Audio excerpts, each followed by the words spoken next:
Everybody. My name is Jim O'Toole. I'm the CEO of Bord Iascaigh Mhara, Ireland's Seafood Development Agency, and I'm delighted to have the privilege of introducing you to the Irish section of seafood, the Seaweed Around the Clock. To begin with, I just want to share with you an overview of the seaweed sector in Ireland.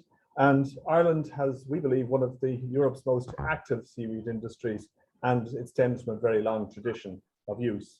We're an island nation on the eastern edge of the Atlantic with a coastline that extends to more than 3,000 kilometres, along which is an abundance of naturally growing seaweed.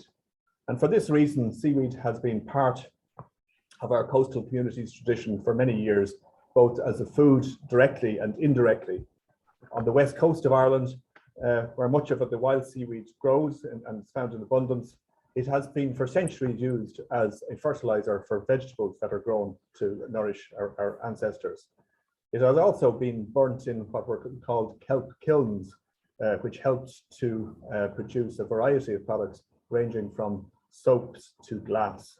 And even today, many of our coastal landowners have traditional seaweed harvesting rights that extend to before the foundation of our state. While seaweed harvesting in Ireland has a rich and long tradition, I'd like to focus a little bit more on the industry as it is today. And we believe it's a dynamic one that contributes more than 80 million euros to our economy and also has some 60 processors dotted around our coastline that are important contributors to those economies. And Irish seaweed in a variety of forms is exported to more than 35 different countries around the globe. The main species that our industry harvests from the wild source is Ascophyllum nodosum, and last year there was some 35,000 tons of that harvested by hand. We have also currently 25 licensed aquaculture sites, and we envisage that growing significantly as we increase our hatchery capacity.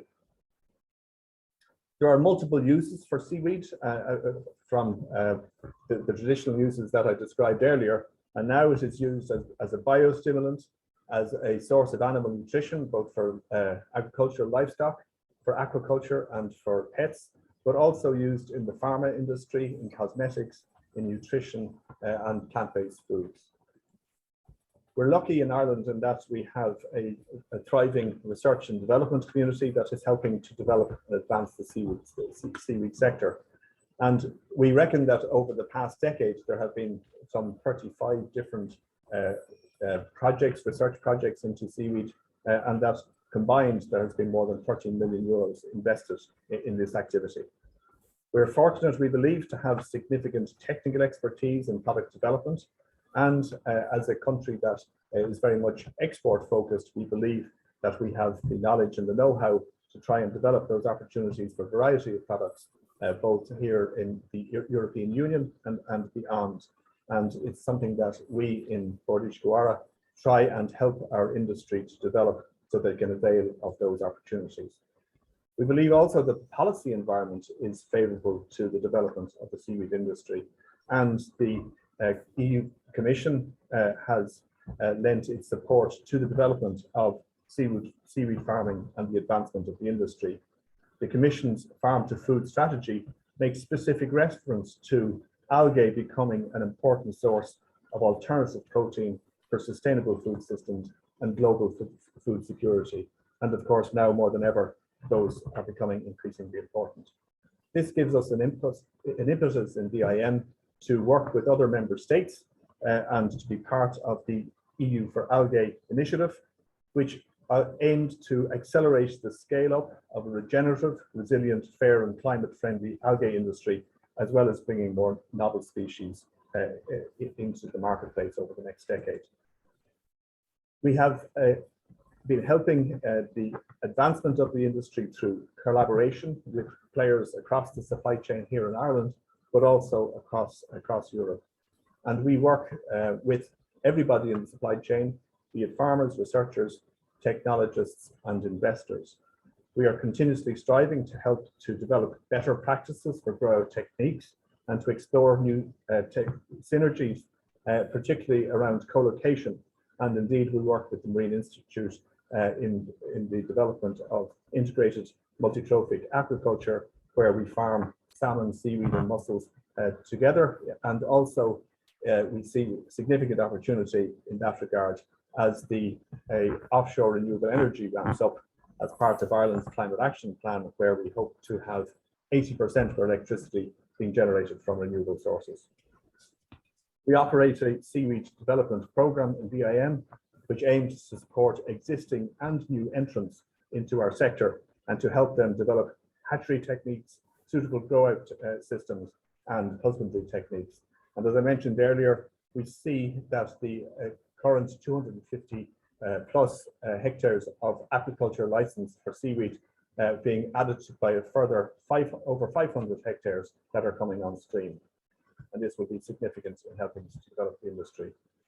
The program that we run help to assist the industry, and we can see that if we realize the potential that is there, there is an opportunity to increase the aquaculture production from seaweed to the farmed seaweed sector, producing some 10,000 tonnes in the coming years, primarily from Alaria and Saccharina, but also from Palmaria palmata, which is traditionally in Ireland known as dillis, and was used as a traditional medicinal product, but now, of course, is an ingredient for food and cosmetics, as well as the development of Porphyra umbilicalis, which has a potential for the food industry also.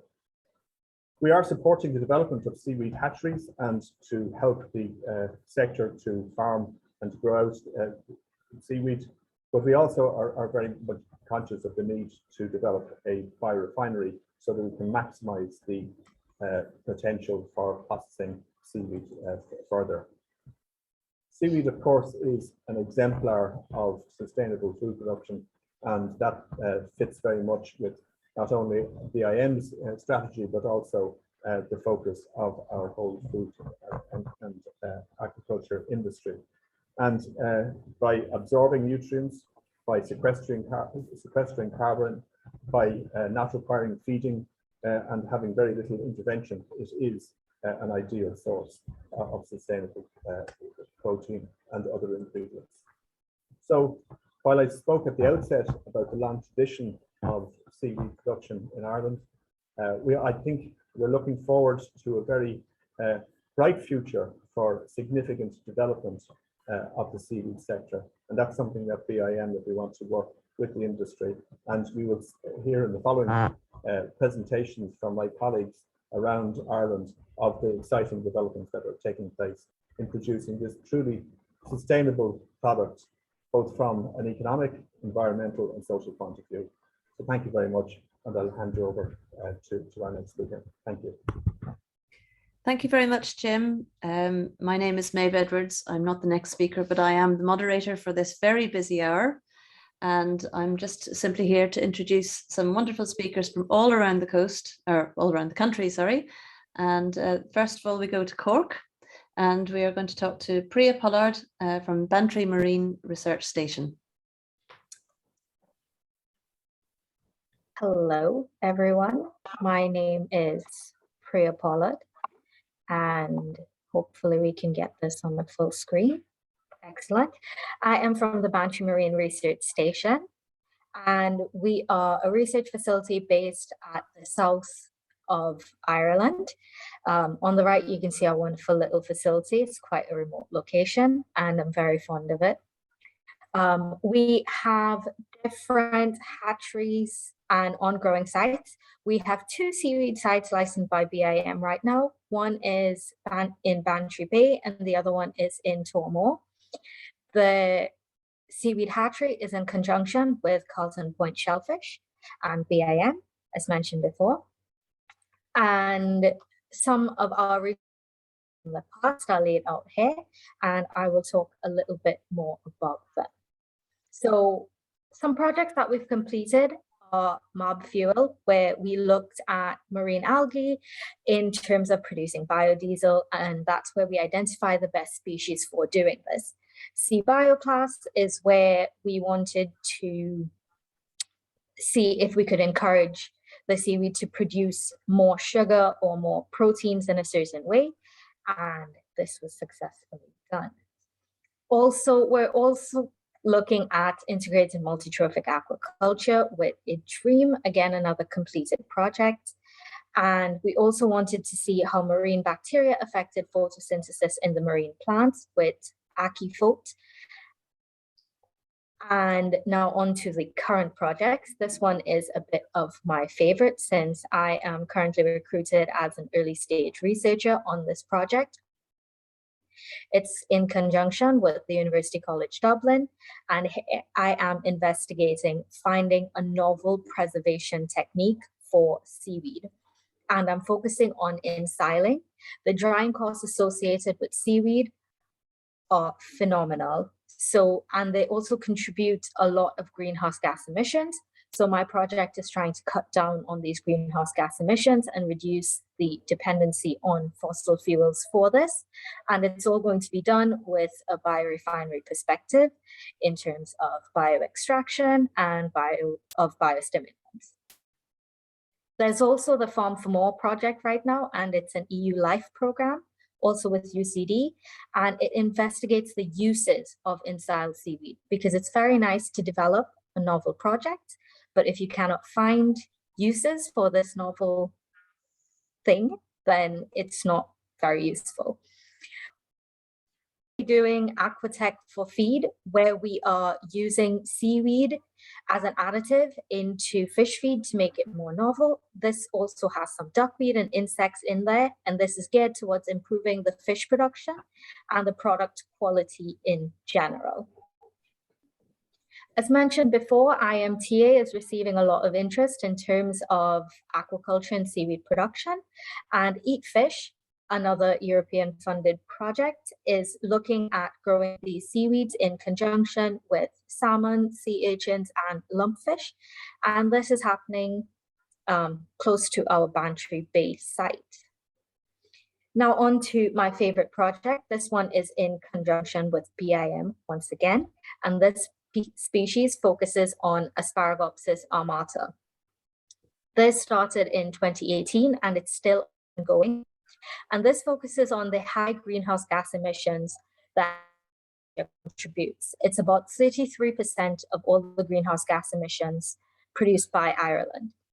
One of the first things this project did was screen and select all the different native Irish seaweeds to identify the best candidates for this. And the species was narrowed down based on their anti-methanogenic properties.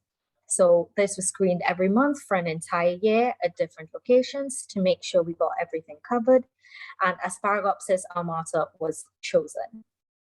It's been proven that if 1% of this seaweed is added to the diet of ruminants, it can reduce methane emissions by up to 98%.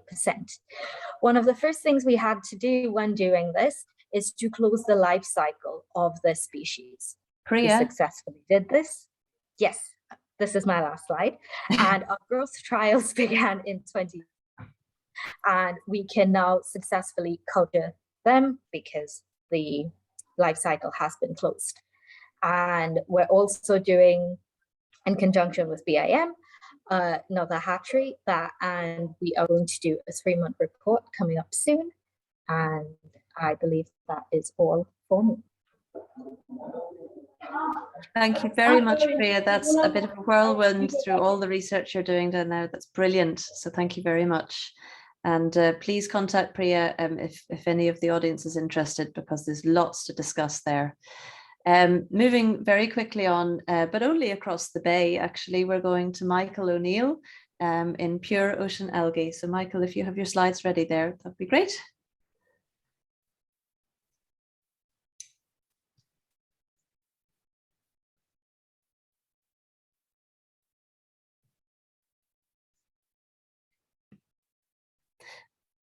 Michael, you're on mute, by the way. Yeah, my microphone on.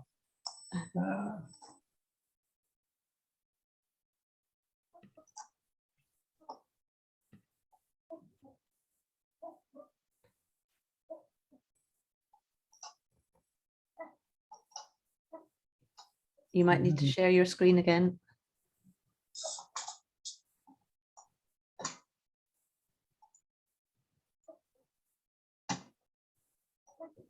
Am I sharing? Not yet. It might be a little slow. No. Could be slow. We there? We are there. Excellent. Okay. So my name is Michael ONeill and I'm the CEO of Pure ONeill. Pure ONeill is an aquaculture-based biotechnology company utilising cultivated seaweed, predominantly Palmyra palmata, as primary biomass. We have a 20,000 square foot hatchery facility. We have a newly adapted 6,000 square foot pilot drying and milling production plant. We have 40 hectares of sea farm owned, and we're working closely with 2 other farmers for a further 45 hectares of sea site for the 2023 harvest season. Most importantly, we've closed the production cycle for seed-based production of Palmyra palmata. We've created a new innovative production methodology for nursery, hatchery, deployment, sea structure, and up to a commercial level production.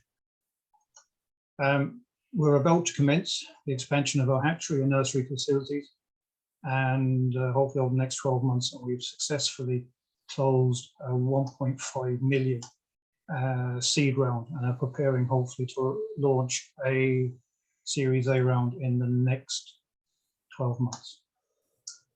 So when we started back in 2018, we identified, I suppose, the various markets. We started with the markets and it came down to kelp dulse. And we went with kelp, dulse.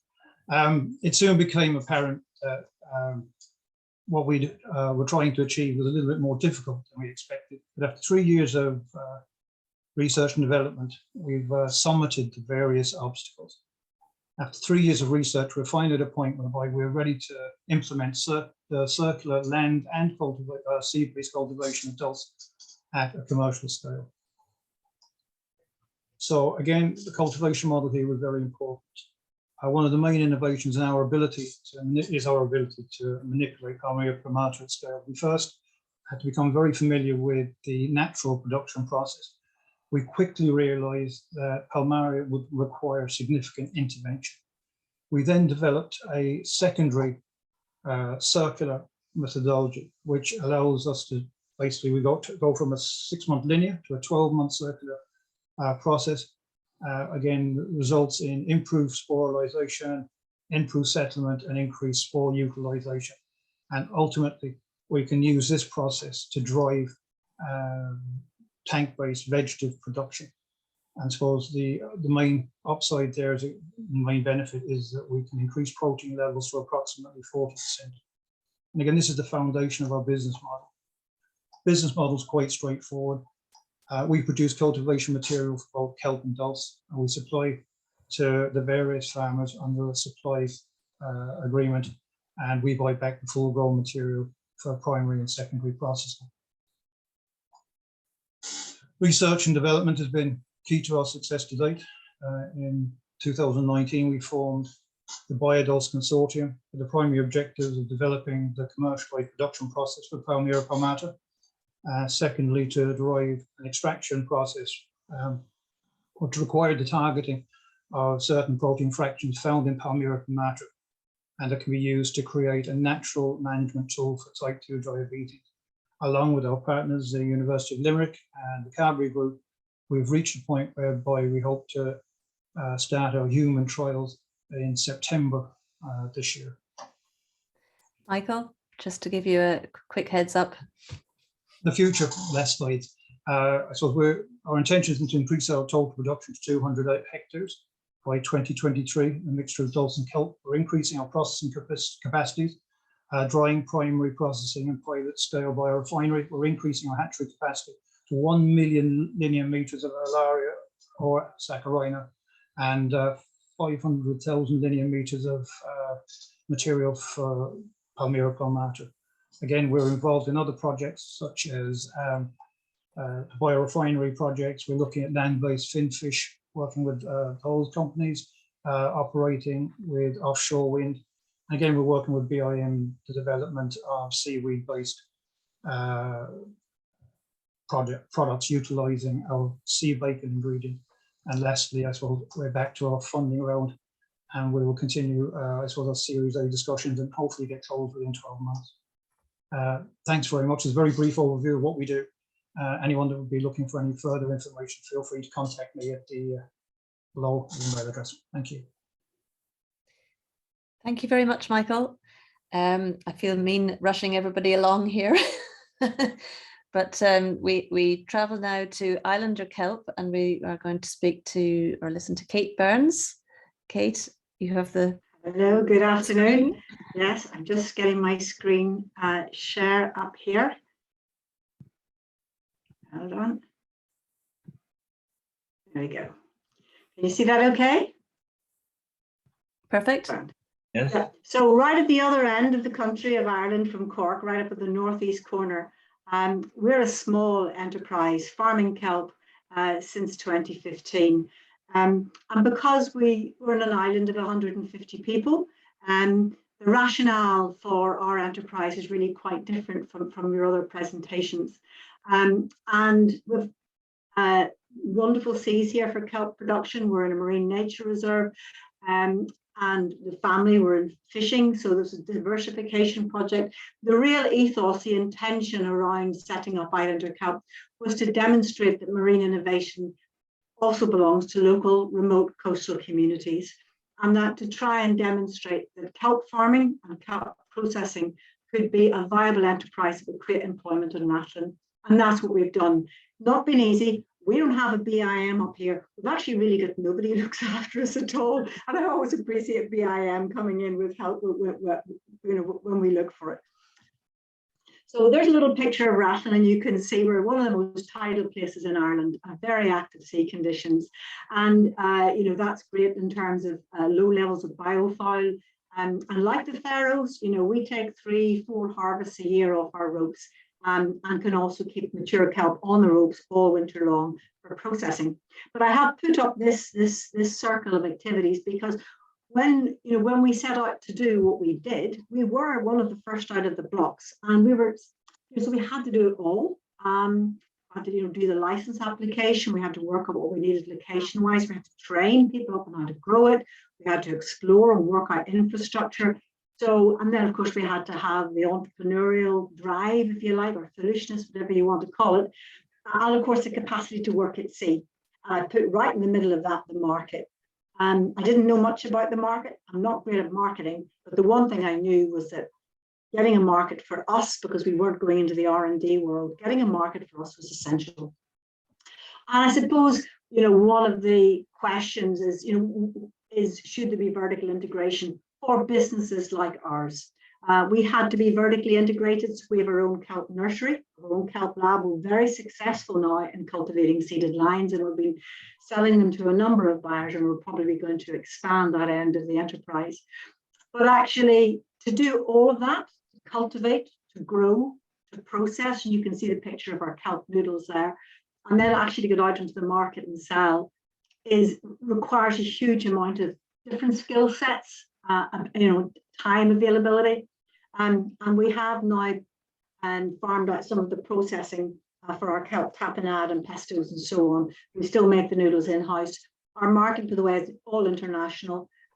Germany, the Netherlands, Switzerland, and the south of Ireland, and thank goodness for the Northern Ireland Protocol. Team, and I did mention the community, and the community is everything. We don't bring in cheap labor to process. I aim to employ 12 months of the year and make these good jobs a professional job for Islanders. Training Islanders up as lab technicians. The girl in the middle with the pink t-shirt, Sarah Barry, she's our kelp coordinator, cultivation coordinator. And she has learned so much, and she is so capable and so able. So we do things island ways, and any Islanders out there would recognize this just in terms of how we pulled it together. But I will come back to the market. We decided from day one that we needed a really high added value. And just, where we were coming from was we knew in Maine, where ocean approved, now Atlantic Sea Farms, that the price of their kelp noodles were $25 a kilo. And that was the global value. That was the global price. Very few people internationally producing kelp noodles, the genuine article.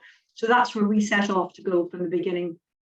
And so, I know from farming, and we've bootstrapped this as best we can, that it's very difficult to farm kelp for less than about €1.80 a kilo. That's your cost. And that's probably underplaying what it actually is. So for us, great to see research. We need more research. We need more market. It's got to stack up. And I'm really not hearing the connection between the value of biorefined products, the value of more food products, and what it actually costs to farm it. And I know we should try and bring the cost down, but it's a strange industry where you try and pull the cost of something down to make a profit. I think, we've got to find really good special products. You're competing with China, and we're competing with Monsanto in Norway, who harvest hundreds of thousands of, coming to the end. So my ask again is help with marketing, helping getting out into the market, help with more processing, particularly in the food end of things, and that's been all our focus. So, investing also in models to scale up when you're like us, when you're in a small island. And just a big thanks to BIM and everybody else out there whose brilliance and research does help continue to inform what we do. Thank you. Thank you very much, Kate. Some very good points there towards the end, which we need to work on. Alan O'Sullivan from See Me Grow is up next. A new company, I believe, but we'll hear all about him now.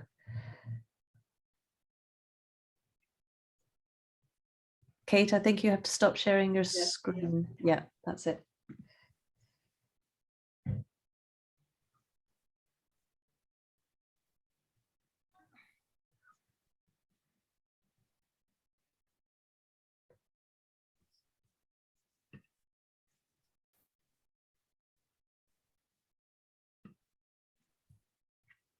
Sorry, guys, I'm struggling here with my.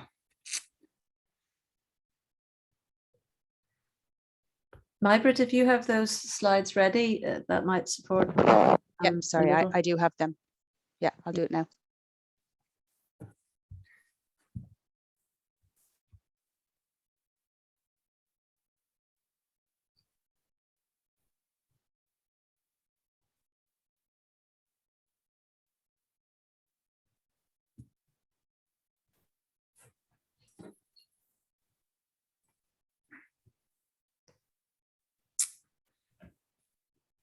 Hi guys, Alan O'Sullivan, MD and co-founder of BioBio,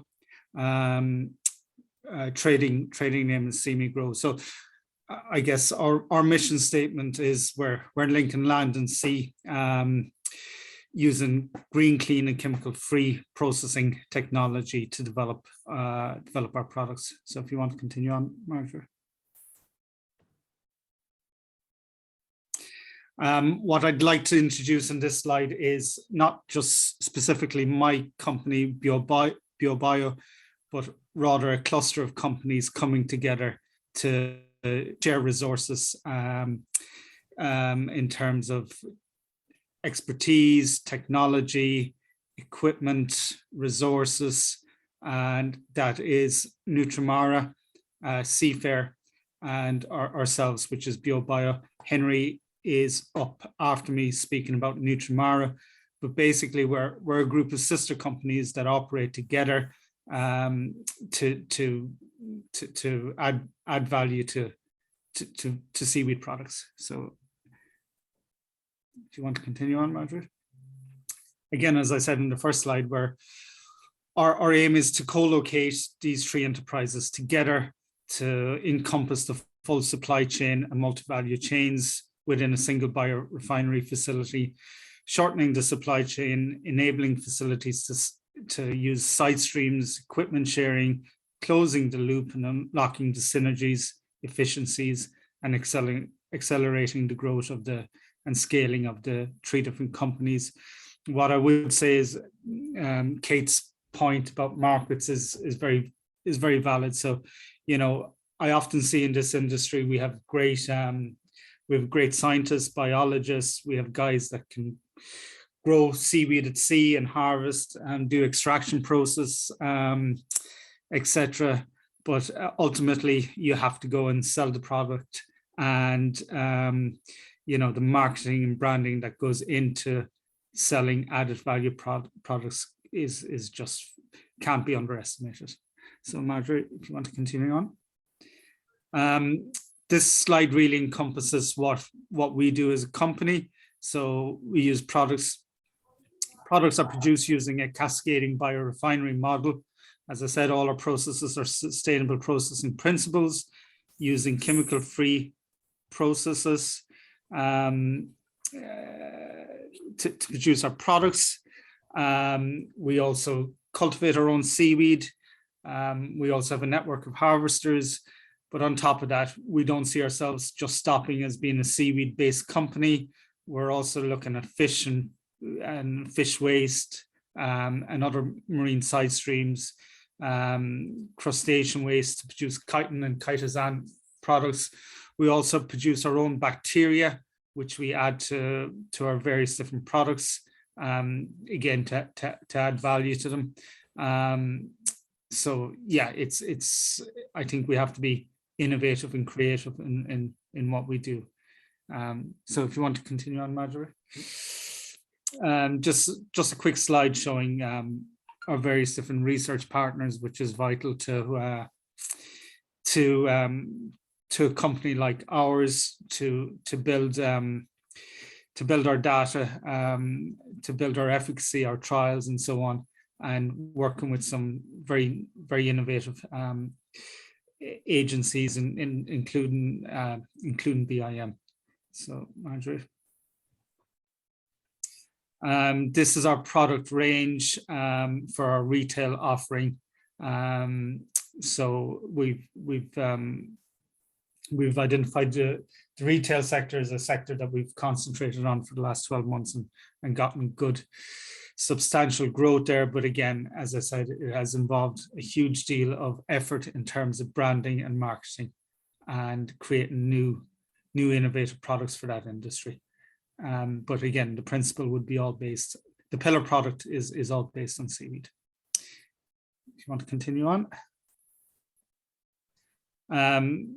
This slide for me is probably the most relevant to us here today, and it's a slide that I'm quite proud of really as a company. So it shows the UN Sustainability Development Goals and impacts. So out of the 17 sustainability goals, we take a significant amount of them. I think we take 12 of them there. So, you know, again, maybe to Kate's point in terms of operating in a community-based project where few and little other high-value jobs exist, would be a huge factor in our company and what we do. So, Marjorie, if you want to continue on. So I think I'm the first speaker that hasn't been asked to finish up. So I'm probably finishing a little bit ahead of time, but yeah. Keep going. Okay, good.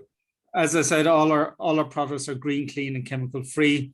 The seaweed that we process sequesters a large amount of carbon. We have our carbon footprint well and truly measured, and what we like to say in our offering to markets is that we're growing our way out of climate change.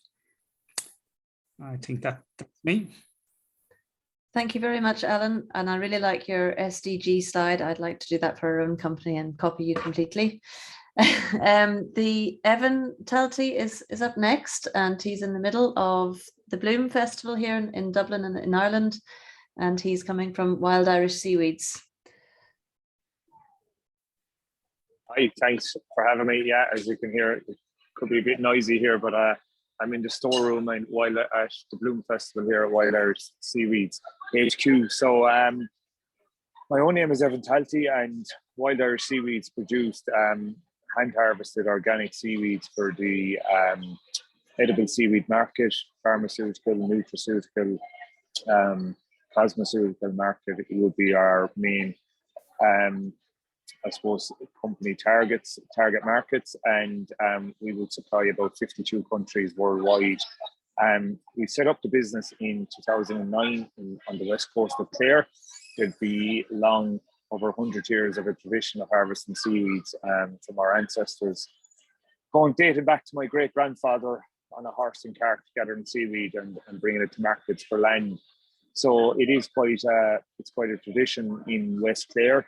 So we had an abundance of harvesters when we started off looking for work, because of course, as some of the other speakers said, it's a real community project, and in the west of Ireland there isn't a lot of I suppose other jobs bar tourism.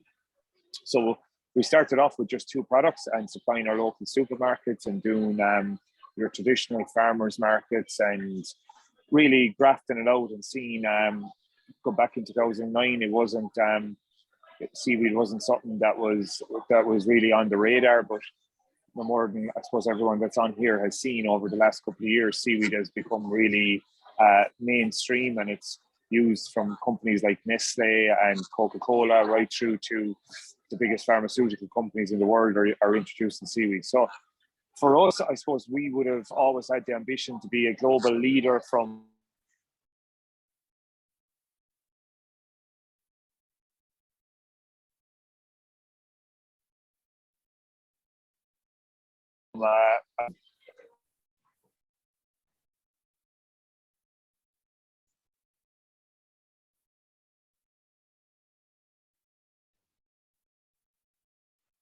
Evan, if you can hear us, your video has paused.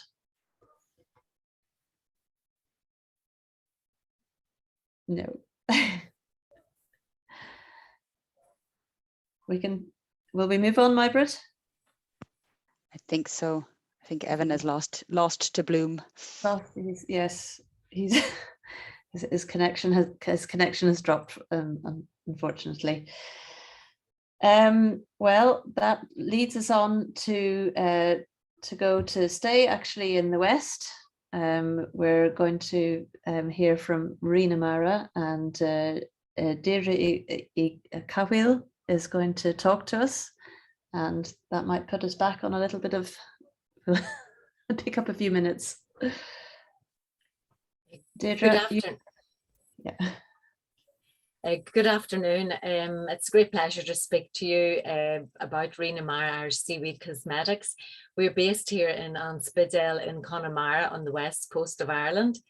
And my background really, I'm a registered general nurse, and I worked in a dermatology unit and was always interested in different natural applications and seaweed treatments and anything that really healed the skin in a natural way. I then studied cosmetic science, and I'm a member of the Society for Cosmetic Scientists. My husband also did various courses in aquaculture with Bord Iascaigh Mhara. So we knew we wanted to do something with seaweed. So this began our research and development in 2002. We undertook a 2-year R&D program where we looked at all uses for seaweed, and we knew it was a natural resource which was underutilized really in 2002. This journey took us to different countries throughout Europe, mainly France and Spain, where we built up a lot of contacts and looked at the seaweed industry and what types and species of seaweeds they were using. The cosmetic industry really stood out for us, as we knew the seaweed species were rich in vitamins, proteins, amino acids, minerals, antioxidants, trace minerals, polysaccharides. And we felt that these all were very beneficial to moisturize, hydrate, and protect the skin. The particular seaweed species that we focused on was Fucus serratus, Fucus vesiculosus, Chondrus crispus, Dillisc, Laminara digitata, Ascophyllum nodosum, and we wanted to hand harvest them on the west coast of Ireland and the pristine waters around Connemara and the Aran Islands. So the Reena Mara skincare range, it was then launched in 2004, a unique Irish made product using all the hand harvested seaweed, and this is one of our facial products. We have different products: facial serum, face cream, oil, face mask, body lotion, body cream, shower gels and foaming bath, all containing organic hand harvested seaweed and complemented with different natural botanical extracts like aloe vera, avocado, shea butter, with no harsh chemicals in the products at all. We now have developed 2 further skincare ranges: the Irish Organics Natural Cosmetics. This range is all certified organic ingredients. It's mainly for the export market, but seaweed is still the main ingredient in the product. And we have a Limara range, which we make for Aldi, and it's sold throughout all their stores here in Ireland. Market entry, then, we supply health stores, pharmacies throughout Ireland. We also export to UK, Germany, the Netherlands, and we have established a broker in the USA. Initially, we were only selling into Irish stores, and we're now branching out into the more mainstream general stores in America. I suppose the website was really, really important to us. We have updated it over the years, the reenamara.com, to provide extensive information. Customers, they want to know the product provenance, they want to know where the seaweed is harvested, the green footprint of the business. This is really important. So all that information has to be supplied. You know, the customers are very savvy and they want to know this information. We also attend a lot of trade shows worldwide, really, but we attend over 30 trade shows here in Ireland as well. And this helps us to meet distributors, to build the customer base and to build the brand as well, which is really important, you know, to get the message out there.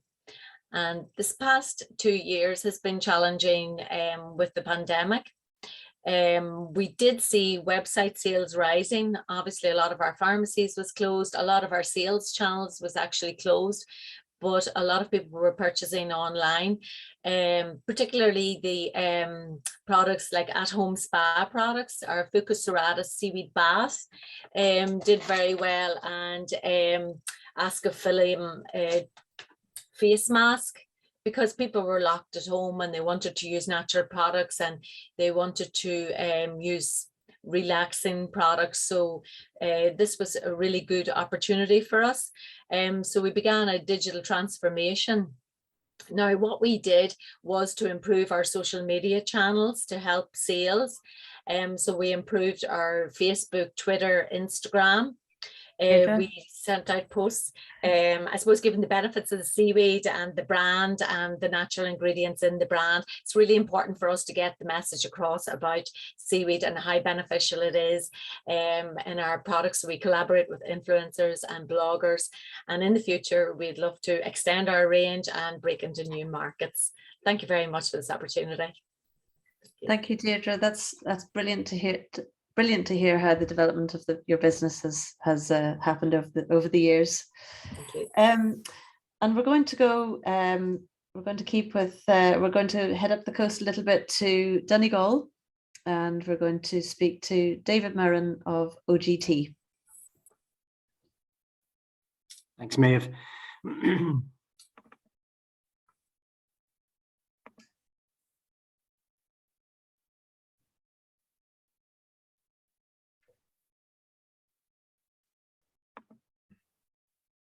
Okay, can you see that, Maeve? Yes, you're perfect. Okay.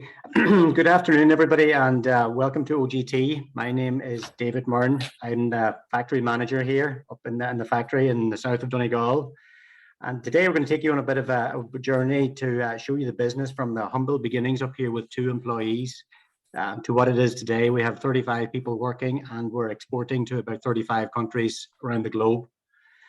The business was started in the northwest of Ireland along what is now known as the Wild Atlantic Way, and for a very good reason.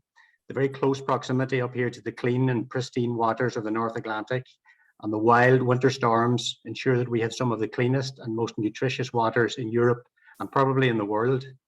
We initially started making fertilizers for grass turf, golf courses and football pitches. We quickly realized that there was a much bigger market in the crop nutrition and particularly in biostimulation. Sorry, David, could you move on the slide to your next? Yeah. Is that it there now? Partnering with Trade Corp in Spain, a market leader in the crop nutrition and plant biostimulation, provided us with the technical expertise and access to global markets. In 2014, we merged with Trade Corp, and in 2019, we became part of the Ravensa Group with a shared vision of feeding the planet through sustainable solutions for agriculture. We harvest all of our material along the Wild Atlantic Way and working in partnership with our harvesters, ensuring that we are managing the resource in a sustainable and environmentally friendly way. We have the same harvesters working with us now for over 18 years. Most of them have now been harvesting seaweed for 30 or 40 years, so their experience and commitment to the future of the industry and its sustainability is without question. These guys are the subject matter experts in this area as far as we're concerned. During the harvesting operations, the harvesters will select an area with abundant seaweed, which has been growing for several years.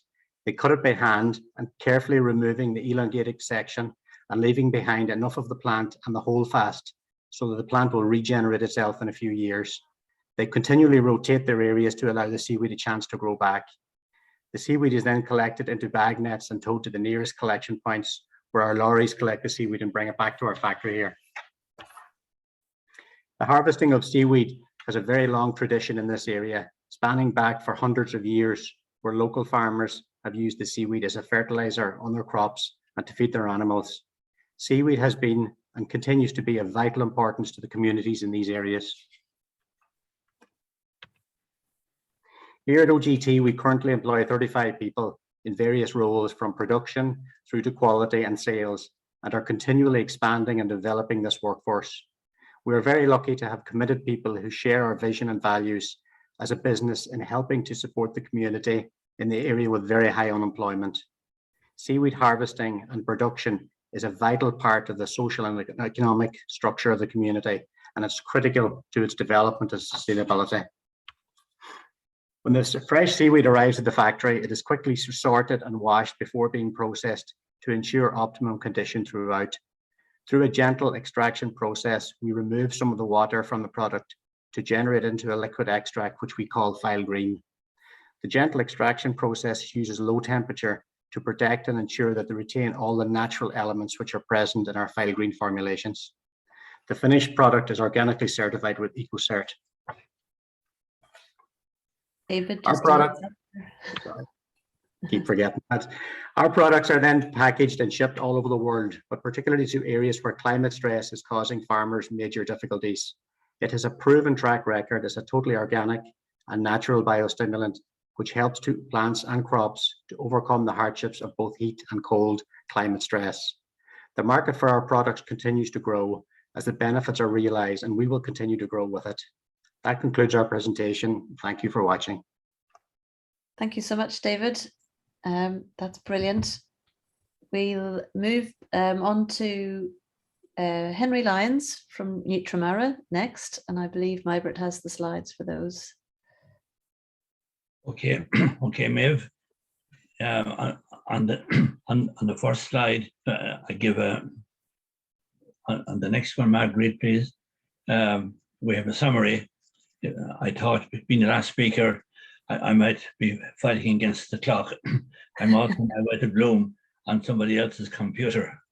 So, in brief, the company was set up in 2017. It's an innovative marine biotechnology company. As you know, life science companies take a long time to become established, and they consume a lot of money along the way too. We have very close links with Seaweed, as Alan O'Sullivan explained in detail earlier on. So novel biorefinery process was something we concentrated on from day one, from the laboratory to pilot scale, and we've been in full industrial scale now for the past 2 years. We operate on a green chemistry principle. It's a 100% aqueous process, no organic solvents used at any time. We're also on the zero waste circular model. This is the age of the circular bioeconomy, so we're putting this into practice. We're a member of Origin Green and have our products certified. The applications so far have been in food supplements, cosmetics, hair care, and pet care. We would hope to move on to the pharma grade within a few years' time. So the next slide. These are the 4 main species that we operate on. On the left, Ascophyllum nodosum has been mentioned already, available in abundance off the west coast, about 130,000 tons, available on a sustainable harvesting basis. Laminaria digitata, Fucus vesiculosus, mainly for fuchsidin, and we've used Saccharina to a lesser extent in recent times. On the next slide, I will mention some of the components. Well, cellulose is the insoluble part. Alginate was the first. It's a biopolymer hydrocolloid. It has been in production since 1929, since Calco set up in San Diego. But since then, very few other biopolymers have been extracted on a commercial basis. Now, the next 2, fuchsidin and laminarin, are our main 2. They are both polysaccharides with an enormous amount of research, nearly 1,000 peer-reviewed research papers in the past 15 years. Polyphenols are on our list as well. And of course, Jim O'Toole mentioned proteins earlier on, mannitol, carotenoids, and minerals. But our main emphasis has been on the fuchsidin, laminar, and polyphenols up to now. Next slide will tell you some of the challenges. Anybody thinking of getting into this business, you're up against it, because with a natural raw material, it has variable composition. It can vary geographically and seasonally and so on. The composition then, as I said, it varies from one species to another, the location, season. We're dealing with complex biopolymers. The active ingredients you're looking for can be contained in the cell walls or intracellular sites. The degree of polymerization, short chain, medium, long chain, you have a whole variety there. The fact is often found in combined forms. Glycoprotein is a major problem. The next one, then, the polyphenols are bound to proteins, which causes a lot of problems. And so the final one, the extraction process, may alter the composition of the end product. And that's a tricky one to work out. The next slide, I briefly list the processing used worldwide, trying to get extracts and high-value products from seaweeds. Hydrolysis, look at all the variations we've got there. Micronization was used in France for several years. Also, priya crushing was developed in Brittany. Differential pressure cell bursting, South Africa. Enzymes, bioprocessing haven't come into use very much yet. And then you have 2 new emerging technologies, ultrasonics and microwave. We're looking at those in conjunction with the Childress Research Center in Ashtown. Next slide. Henry? Yes?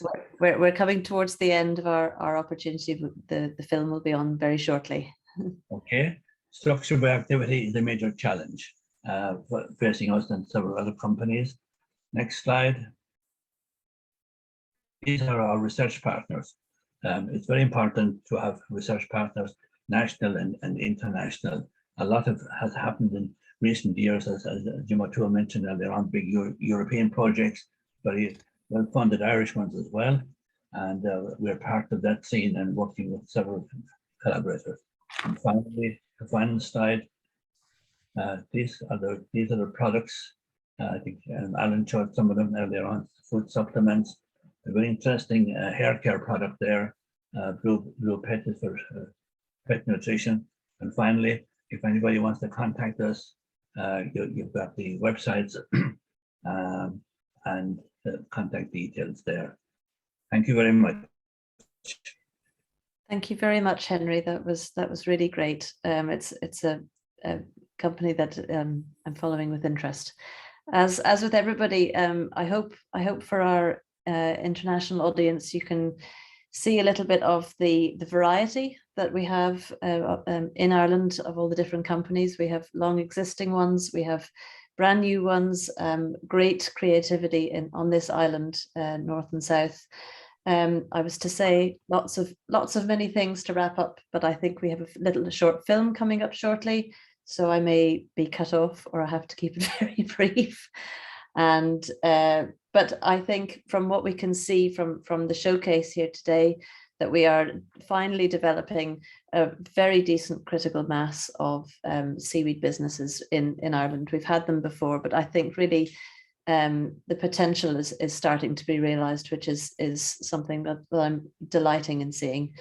So we really do have a great opportunity to make, as Alan was suggesting, a circular economy with this industry, to really take care of our environment and to use it wisely and to use it creatively for the benefit of everybody. So it's a very exciting time, and I think everybody is trying hard to do that in their own way.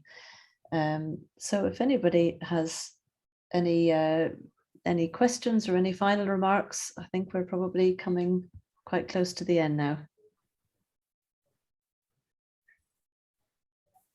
Oh, well, yeah, just thanks to Margaret for coordinating us all, herding us in like sheep over the last couple of weeks, and having our meeting a couple of weeks ago. And thanks also to BIM and Lucy for her help and assistance also. And thank you. And if you get a chance, go over and have a look at the Irish clip, which is in the Irish language, interviewing a Connemara harvester and company, Connemara Organic Seaweeds, and visit the Irish booth in the platform. One of us will be around for the next month, and you can contact any of the speakers through us. And we have a lot of different videos, and we have a lot of documents that kind of showcase what we're doing here in Ireland on seaweed. And yeah, thank you very much to all the speakers for giving up their time today and for staying till the end. And yeah, thank you. Thank you, Maeve, as moderator. Appreciate that. That's brilliant. Does the film start now? I think that might start on another channel. Okay, we could have chatted on a bit more. I had a 5-minute left. But I think we'll say thank you very much and good afternoon. Thank you.